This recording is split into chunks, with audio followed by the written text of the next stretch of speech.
Hello and welcome to 100 Days. Russian links, wiretaps, now leaks from the CIA. US intelligence is firmly under the spotlight.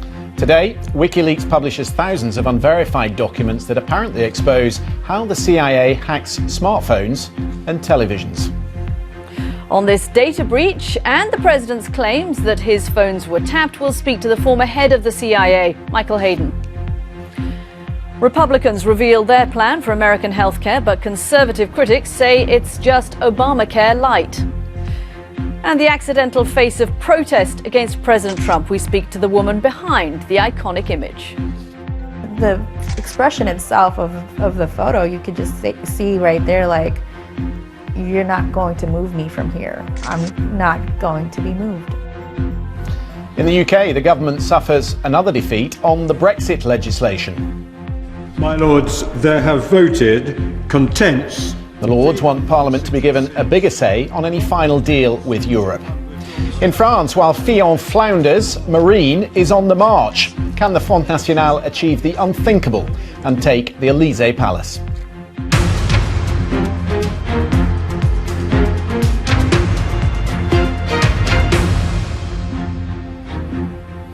I'm Katty in Washington. Christian Fraser is in London. The US intelligence agencies face fresh embarrassment after WikiLeaks published what it claims is its biggest ever file of confidential documents from the CIA.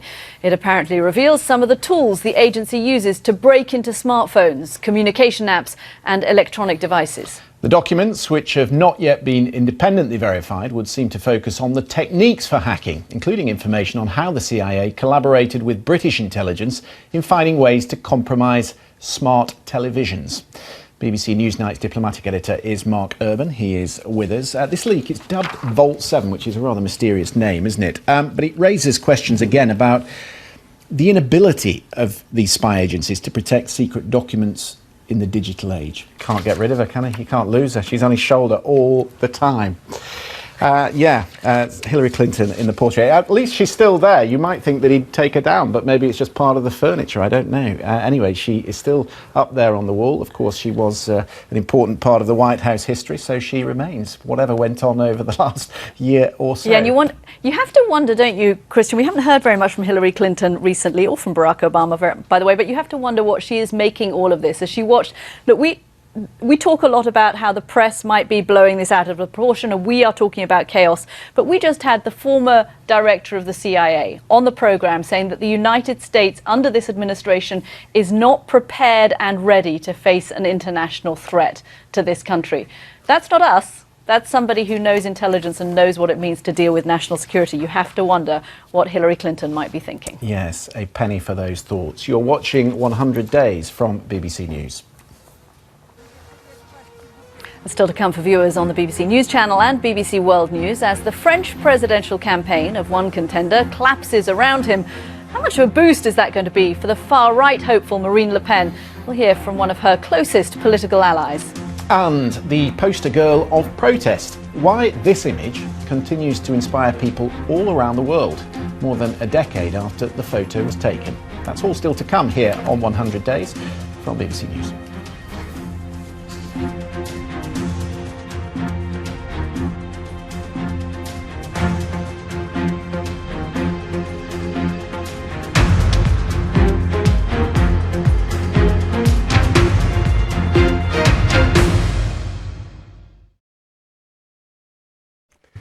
After a fine day across many parts of the UK, a spell of rain today will be plenty of cloud around. The weekend is looking unsettled.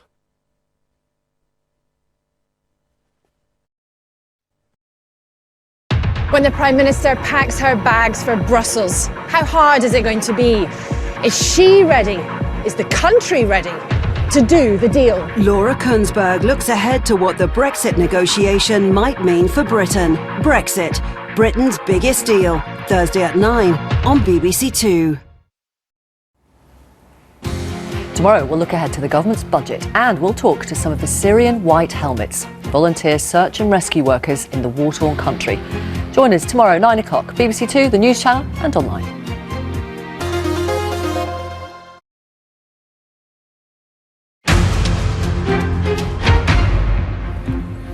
Welcome back to 100 Days. I'm Katty in Washington. Christian Fraser is in London. Our top story, WikiLeaks publishes thousands of unverified documents that apparently expose how the CIA hacked smartphones and televisions.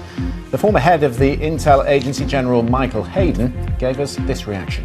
If what I have read is true, then this seems to be an incredibly damaging leak in terms of the tactics, techniques, procedures, and tools that were used by the Central Intelligence Agency to conduct legitimate foreign intelligence. In other words, it's made my country and my country's friends less safe.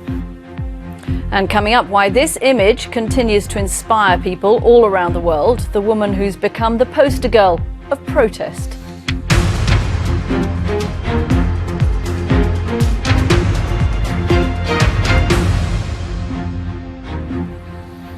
Taking another look at the latest polls from France today, Katty, and they still suggest the independent politician and the far-right candidate Marine Le Pen is just ahead of the centrist candidate Emmanuel Macron in the run-up to the first round of next month's French election.